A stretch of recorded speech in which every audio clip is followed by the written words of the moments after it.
চা। প্লেটটা কোথায়? মানে কি আপদ, দুবার চা চেয়েছি বলে প্লেট বাদ দিয়ে শুধু কাপে দিয়েছো, এরপর কি হাতে ঢেলে দেবে? চুল দিয়ে খাবো? কোথায় যাচ্ছ? প্লেট আনতে। আর আমি এটা কি করবো? হাতে ধরে স্ট্যাচু হয়ে দাঁড়িয়ে থাকবো? না না, তা কেন? চলে যাচ্ছ কেন? আমি না তুই আমি কি আপদ, তুমি বিবেক হলদি গায়ে মেখে যা। আরে কি সব সস্তা পেস্ট দিয়ে দাঁত মাজছো? তোমার হাতে জিনিসটা দাও না দেখি। না চা।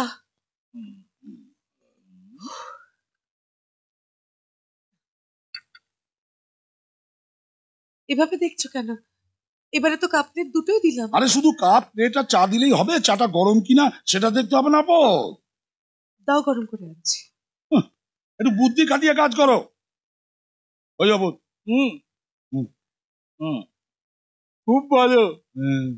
না এবারে তাড়াতাড়ি মুখটা দিয়ে আমার জন্য একটু চা করো। হ্যাঁ, এটা কি পেস্ট? আমাদের গ্রামে তো পাওয়া যায় না। একটু ফেনা হচ্ছে। পাওয়া যায়, তবে দোকানে গিয়ে টুথপেস্ট না বলে শেভিং ক্রিম বলতে হয়। হ্যাঁ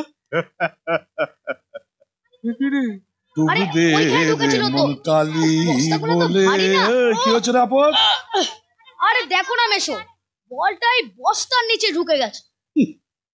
তাই দে, আরে আরে দেখি। নে নে নে।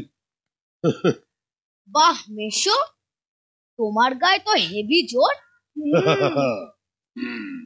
দেখ, ধর ধর ধর। আসল দেখ। হ্যাঁ, খুব শক্ত। এবার দেখ দেখ। ওরে বাবা, এ তো পুরো আমাদের স্কুলের টেবিলের মতো শক্ত। মার মার মার। না না, তোমার লাগবে। দূর আপদ, কিচ্ছু হবে না, মার। মারবো? আচ্ছা। ইয়া, ওরে বাবা, উফ কি শক্ত। আমার হাতটা পুরো ভেঙেই গেল। ওরে বাবা কি শক্ত, জোরে লাগলো। কি শিবু, তুমিও মারবে নাকি? আরে মারো মারো মারো। পিশু, আরে মারো। পিশু প্লিজ এরকম কিছু করো না। আরে কি আপদ, আমি ওকে মারতে গেছি নাকি? আমি তো ওকে মারতে বলছি। না পিশু, বুঝা কিচ্ছু হবে না, চিন্তা করো না। আরে মারো। আরে আরে কি হলো? লজ্জা ভয় কি দয়া করছি? লজ্জা ভয় দয়া তিনটেই করছে। তোমরা শহরের ছেলেরা না মুমির পুতুল। আরে আমি যখন তোমাদের বয়সে ছিলাম তখন ঘুষি মেরে দেয়াল ভাঙতাম। কেমন হিট মি? আরে হিট মি। হ্যাঁ, আরে কেমন শিবু, এত করে যখন বলছে তখন দাও কলকাতার এক পিস। না মারলে তো আর ও ছাড়বে না। আরে মারো মারো মারো না।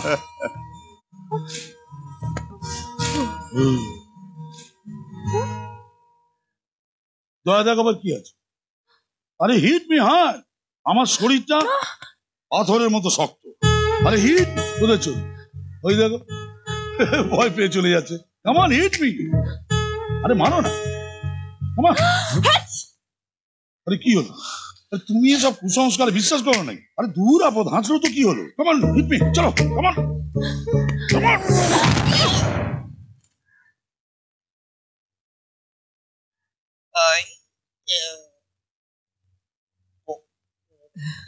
ঠিক হয়েছে।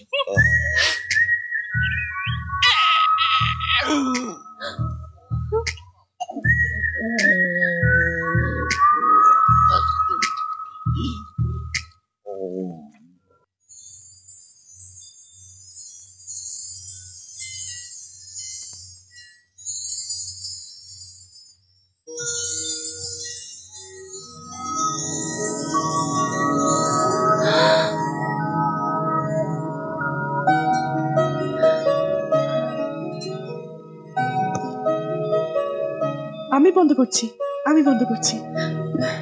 Good night. Good night.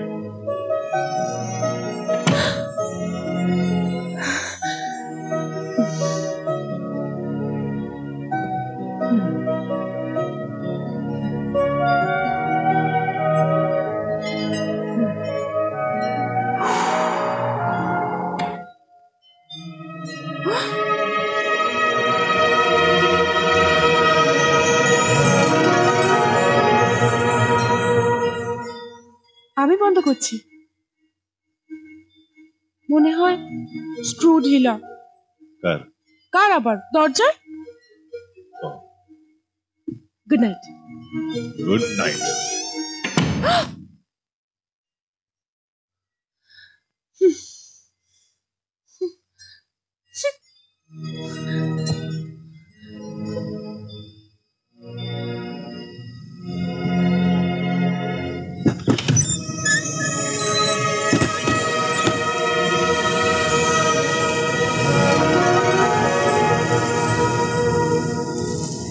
যা যা যা।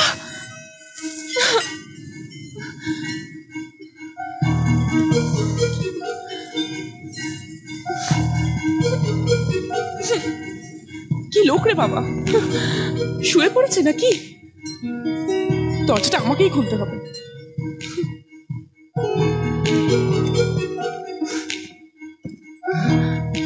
কোনো ফিলিংসই নেই।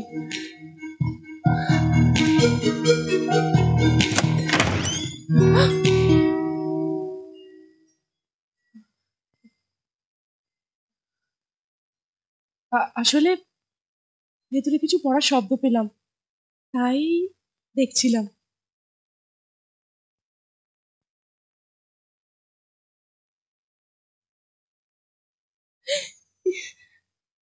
ওটা আমার মাথায় লাগছিল, তাই ওখানে লাগিয়ে রেখেছি। যা গরম পড়েছে তাই।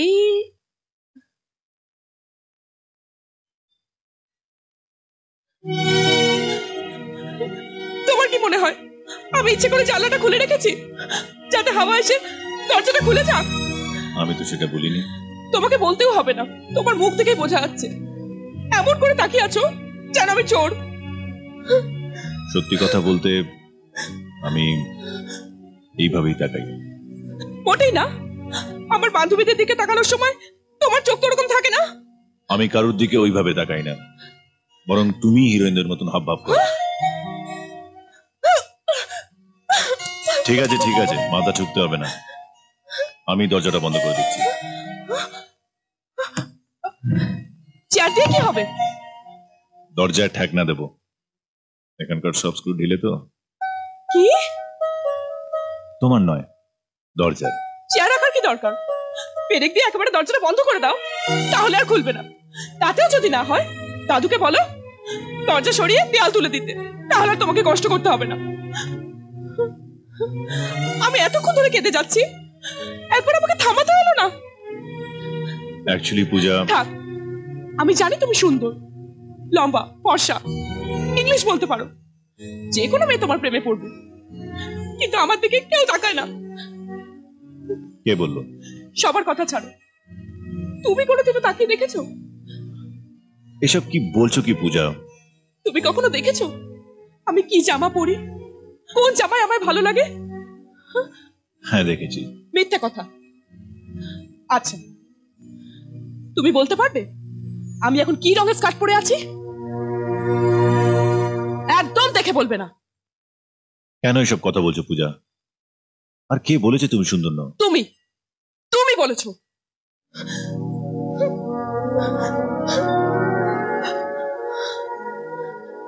আমি তো শুধু ঠাট্টা করছিলে। বলো বলো, আর কি মিথ্যে কথা বলবে? আমি সত্যি ঠাট্টা করছিলাম পূজা। সেদিন আমি জানতাম না, কিন্তু আজ আমি জানি তুমি কতটা সুন্দর। আমি তো একই আছি, তখনও যা এখনো তাই। কিন্তু আমি বদলে গেছি, এখন আমি অনেক বদলে গেছি পূজা। আমি সেদিন দেয়াল ভেঙেছিলাম ওরা তোমাকে বিরক্ত করতে বলে, কেষ্টকে মেরেছিলাম ও তোমাকে ছোঁয়ার চেষ্টা করছিল বলে। আর কিভাবে আমি তোমাকে আমার ভালোবাসার কথা বোঝাবো বলো? তুমি বিছানায় শুয়ে ভাবছিলে দরজাটা খুলছে না কেন, আর আমি দরজার ওপাশে দাঁড়িয়ে ভাবছিলাম কখন দরজাটা খুলবে আর কখন আমি তোমায় দেখতে পাবো। সত্যি